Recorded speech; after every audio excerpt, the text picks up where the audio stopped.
Yo, once again, it's on. Back at you one more again, Real Kens TV in the house like kitchen sinks. Oftentimes people they ask me questions in my comments, or they'll send an email, realkenstv at Yahoo, and they ask me questions, and every once in a while I'll do response videos. Check my email. It had been, I don't know, about a week or so since I checked, and I had a plethora of questions, if you will. One of the questions that really stood out was, Kens, what is one of the worst things or the pettiest things that you've seen in prison that caused a fight? See a lot of petty things in prison because everybody claims that everything is about respect in prison. I've seen people get beat to death over a 50-cent pack of cookies, a 50-cent ramen noodle, not saying excuse me, spitting in a sink, not doing courtesy flushes. A courtesy flush, if you will, basically is you on the toilet. You supposed to just randomly flush the toilet because you showing courtesy and respect to everybody else. Got beat to death right there on the toilet. So as I mentioned, I've seen so many different things. You have to understand when you're in prison, man, you're around a bunch of people that's, they're not always playing with the full deck. Everybody is not doesn't make the best of decisions. That's why we find ourselves in prison. This particular situation, you had two dudes. Now we know open dorm. For you all that don't know, an open dorm is just like army barracks. You got they call them dorms, bays, whatever you want to refer to them as, pods. This particular open bay or what have you had 50 people in it, and so that's a lot of people in one common space. You got 50 people. You might have 2, 3 phones, if that. One microwave, maybe two. Maybe two. You might get lucky and have two microwaves. Um, Probably about 5 toilets, 4 or 5 showers that you have to share. Probably 4 or 5 sinks. So as I mentioned, there's a lot of people to have to share such little, I guess, accommodations will be the proper word to use. Amenities. Nonetheless, you got two individuals. You got Big Butch and you got Five Star. I've interviewed 5 Star. 5 Star and Big Butch, both about the same complexion, dark skinned dudes. Both of them, believe it or not, are about 5'11". Both of them. Say Big Butch was weighing in probably 240. 5 Star at the time he was about 242. So they were very, very similar in size. Big Butch was a little older. I want to say at the time, 5 Star was in his 30s, mid 30s, 35. Big Butch might have been 42, 43. Big Butch was one of those individuals, man. He was just he had done a lot of time in his life. So he was used to doing time. He was used to doing time a certain type of way. He wanted things to be his way the majority of the time. On the flip side, 5 Star, he had been, locked up a couple times, but he wasn't like a career criminal, meaning, he'd come in, do a year or two, then he'd get out. Big Butch spent a lot of his time in juvenile homes and the penitentiary. So he was very, very militant, to say the least. As I was mentioning, they were in an open dorm. Now, I always try to paint a picture when I do my video. So just imagine an open dorm, a real live army barracks. You got Big Butch, who's sleeping on the top bunk. Now, he's older, but he's on the top bunk. You got 5 Star, who's 6, 7 years younger. He's on the bottom bunk. So Big Butch already has an issue with being on the top bunk. For whatever reason, they had him on the top bunk. Big Butch, he was I don't know. As I mentioned, he was just one of those type of people, man, that he had to have things a specific way. Now, what's so peculiar about this situation? The two of them were cool. They used to play chess together all the time. They would joke, laugh, play basketball. Like, they were cool. But it was one issue. It was a couple issues. For one, 5 Star snored. 5 Star snored kind of loud. Now, it's not like, you're snoring intentionally. It's not like you saying, you know what, when I go to bed tonight, I'm going to snore. But nonetheless, 5-star snored. That was a problem. That was a problem with the whole dorm, to be honest. But, you kind of get over it and you get past it. People snore. People snore in prison. Big Butch always had a problem with 5-star about the snoring. But the main issue was when 5-star would move, like in his bed, let's just say he rolled over to get out of the bed or he just turned over, any sort of movement, the bed would pop. It would literally make a popping noise. When it made that popping noise, the noise would pop on the bottom of Butch's bed. Remember, Butch is on top. So it's like, boom, boom, boom. Butch would wake up out of his sleep throughout the night because 5 would toss and turn from time to time. Got to the point to where Butch just couldn't take it anymore. And he said, hey, bro, all that moving you doing down there, man. I was like, what you talking about, bro? It's my rack. I'm moving around. Like, you need to be still, man. What you mean I need to be still? Bruh, I'm going to tell you one more time, man. You need to be still. Yeah, all right, man. You think you going to tell me how to sleep in my bed? It ain't like I'm trying to make the bed pop. These cheap-ass beds, what am I supposed to do? Just lay in the bed and never move? I ain't trying to do it on purpose, but all right, you win. If that's what you say, if that's your word, all right. A few more days goes past or what have you. Same thing is continuing to happen. As 5-star mentioned, man, I can't lay in my bed without moving. I'm going to be mindful and be respectful, as long as you're respectful of me. But at the same time, what am I supposed to do? Just lay here and never, ever move? It's about 2 o'clock in the morning one night. I guess 5-star's moving around in his sleep or whatever. Big Butch reaches down, reaches over his bed. He said, you going to keep trying me, ain't you, man? You going to keep trying me. Matter of fact, jumps out his bed, puts the shoes on. What's up, nigga? What's happening? 5 jumps up. What's up? What you want to do? No stretch of the imagination is 5-star punk. Big Butch, he was known, he done knocked a few people out, whatever. He was known for having hands or whatever. But you have to defend yourself in prison. You can't allow anybody to just talk reckless to you. The two of them, they standing there, they going back and forth or whatever. 5 puts his hands up. He squares up with him. Square up. Now, 5's not saying that, but he puts his hands up like, what's happening? Big Butch is getting real loud. Nigga, I told you, you keep disrespecting me. I'm going to beat you to death in here, nigga. If you keep on, I'm going to put you in a body bag. He's talking all that foolishness, that foolery. He's screaming so loud that the COs catch wind of it. They turn the lights on and they come inside. They want to know what all the debauchery's about. It's 2 o'clock in the morning. You screaming, yelling, and, a lot of times people say when people get loud in prison, that's a cry for help. I never necessarily bought that because I done seen some dudes get loud, and when it really, really went down, it didn't look like they had was reaching out for, for help. Like they could really do their thing. They had hands. So some people just get emotional. Some people just get loud when it's time to, get down. Some people can remain calm like 5-star did. 5-star remained calm or whatever. COs came in, talked it out, broke it up or whatever. But yet they stayed in the same dorm. There was no punches or anything thrown, so they stayed in the same dorm. Well, you got Butch. He's already trying to get a bottom rack, so he's trying to get out of that dorm anyway. But Big Butch was one of those individuals that wherever he went at, it was always an issue. No matter where he went, it was going to be an issue. They don't speak. They fall out for about a week. The next thing you know, they get to talking again or whatever. Big Butch apologized. He apologizes to 5-star. Hey, bro, I'm sorry, man.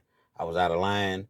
I just sometimes when I sleep real light, I can't go to sleep and this bed pops, man. And sometimes I'm just not, I know you're not doing it on purpose, but, it just wakes me up, bro. But I get it, man. I'm trying to get to a bottom rack or whatever, bottom bunk.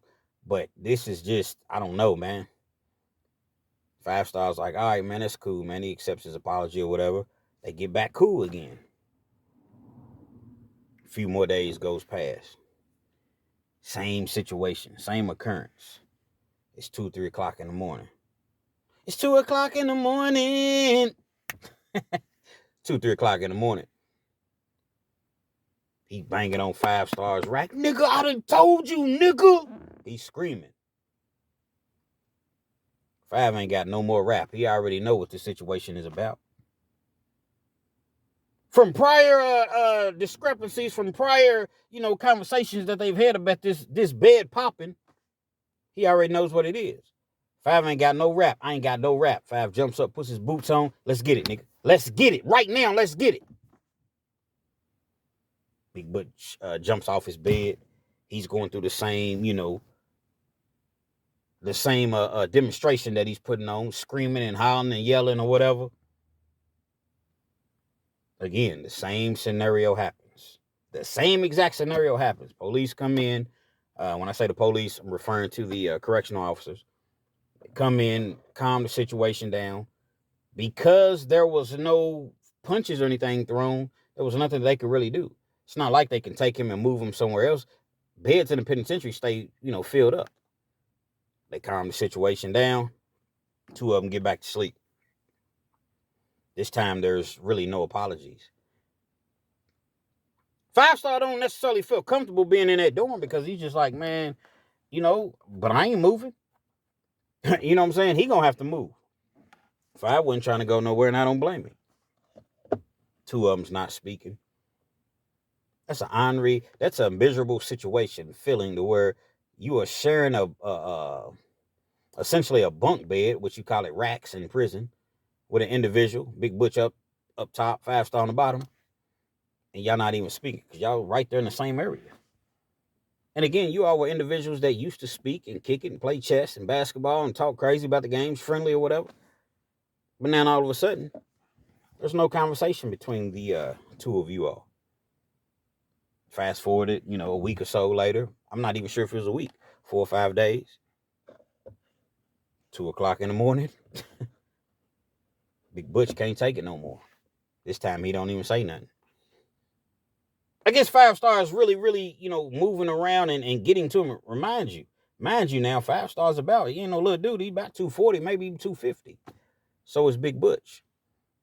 Now, Big Butch, they both worked out, but Big Butch was mainly he worked out way more than Five Star. So he was kind of like a physical specimen to a certain extent. Pause, double pause. He can't take it no more. He jumps out of his, the top rack.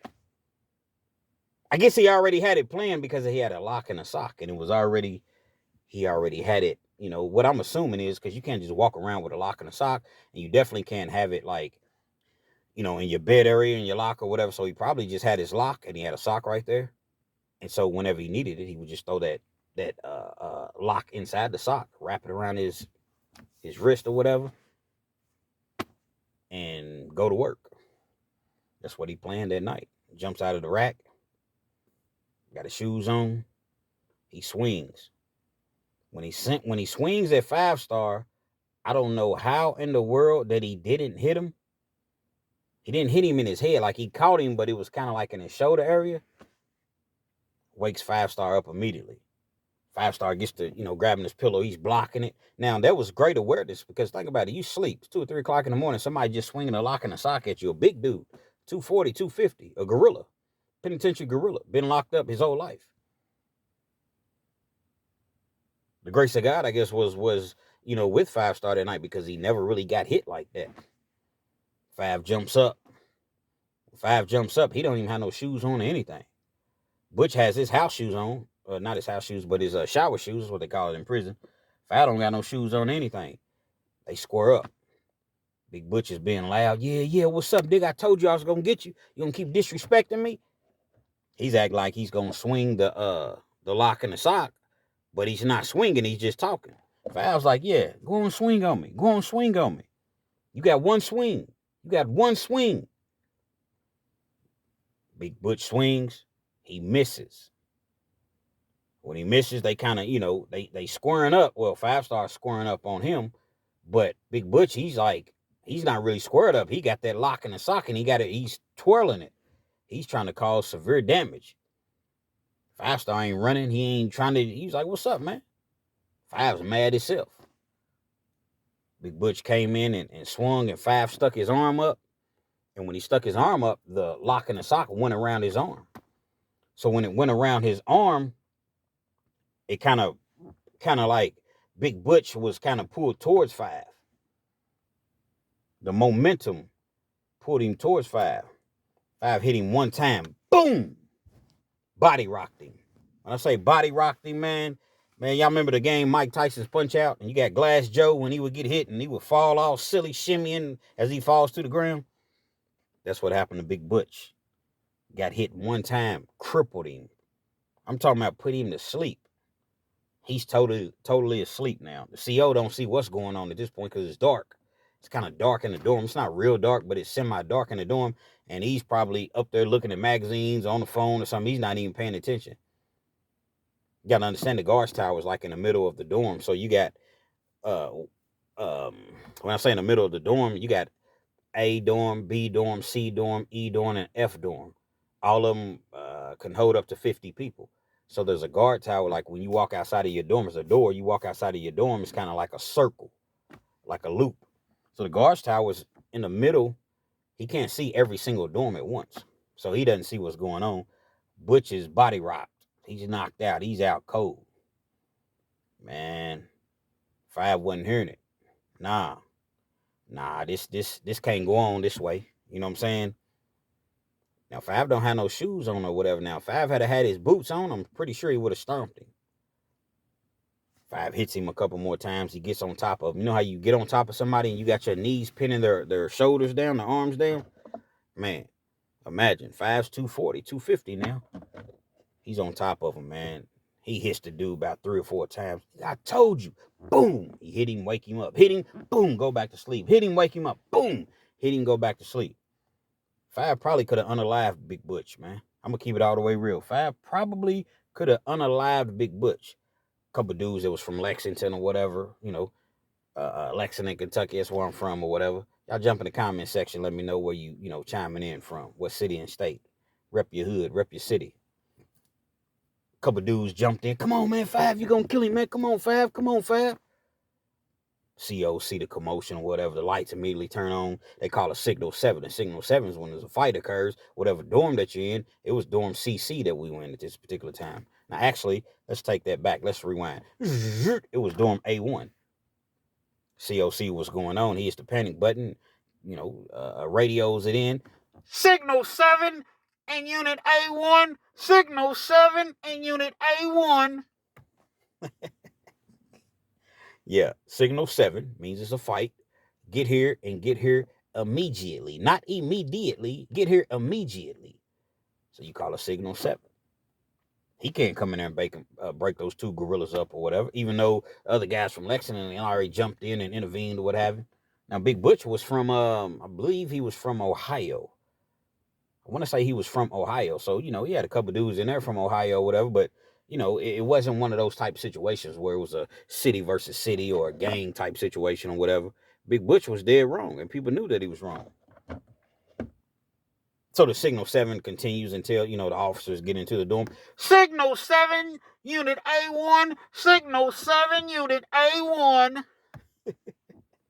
So the Signal 7 is called. They come in. They see what's going on. There's blood everywhere. Big Butch, he don't know what's going on. He don't even know he's even in prison. That's how discombobulated he is. He's busted up his eye, his nose. 5 really did a number on him. 5's bloody. I told him, man. I told him to leave me alone, man. And he just wanted to keep talking shit. And what was so crazy, 5 was about to go up for parole. That's the crazy thing about it. Here he was in his bed, minding his business. Yeah, he was moving around a little bit, but he's asleep. He gets attacked with a lock and a sock from a known violent individual in prison. Now he's going to go up for parole. And in Kentucky, you don't see the parole board. Unless you have like a violent crime or murder, which is violent, sexual offense, you don't see the parole board. The significance in that is, okay, I'm going to give you an example. If you go and apply for a job, right? You go and apply for a job, and they're looking at your resume. That's all that they look at is your resume.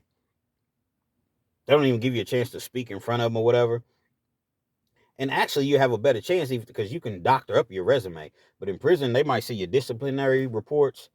So when 5 went up for parole, guess what?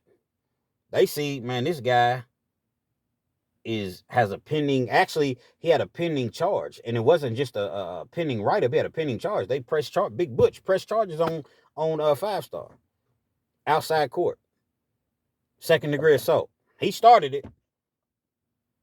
When I say he started, Big Butch started it, but he presses charges on 5 Star. So 5 Star gets moved to a higher level prison. He's in the hole pending investigation. Plus, he's been in a fight. He sees the parole board. He doesn't see him, but they do a foul review on him. They give him 15 months. Come back and see us in 15 months. All based upon him having these pending violent charges of assault. He's going back and forth to court. They're offering him, 2-3 years or what have you.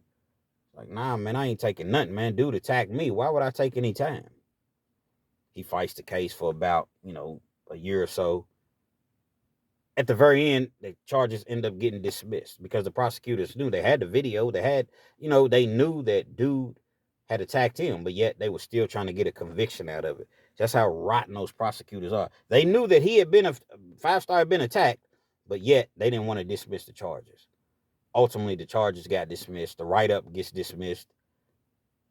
But 5 Star ended up spending an additional 15 months in prison.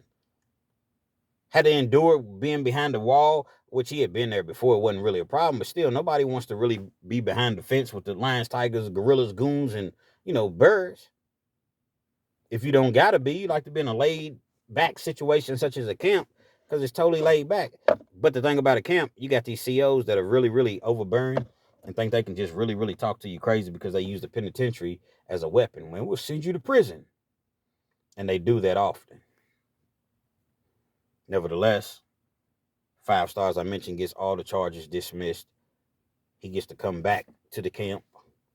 And, he does the rest of his 15 months in the parole board. They see that his charges had been dismissed or what have you, and they let him go home. Big Butch was messed around, though. He's lucky 5 Star didn't kill him, unalive him, man.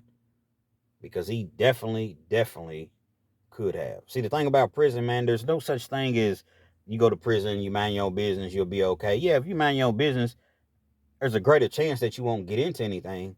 But that don't necessarily mean that you're going to be okay, because it's always going to be some weirdos. There's always going to be some strange people. There's always going to be somebody that's going to try you because you're in prison. And people in prison, man, a lot of them, a couple sandwiches short of a picnic. They're not all the way there. So the slightest of things can set them off. And in this particular situation, dude's bed movement caused an all-out battle. And I tell you what, it was gruesome, man. That was one of the worst beatings that I've seen in prison. And it was all unnecessary and definitely avoidable. Stay out of prison, man. Real Kids TV. Hopefully you like the audio. Feel free to comment. Definitely share. Subscribe to the channel if you're not already subscribed. Be sure to hit that post notification anytime I bring you this action and this heat. Guess what? You're amongst the first to receive.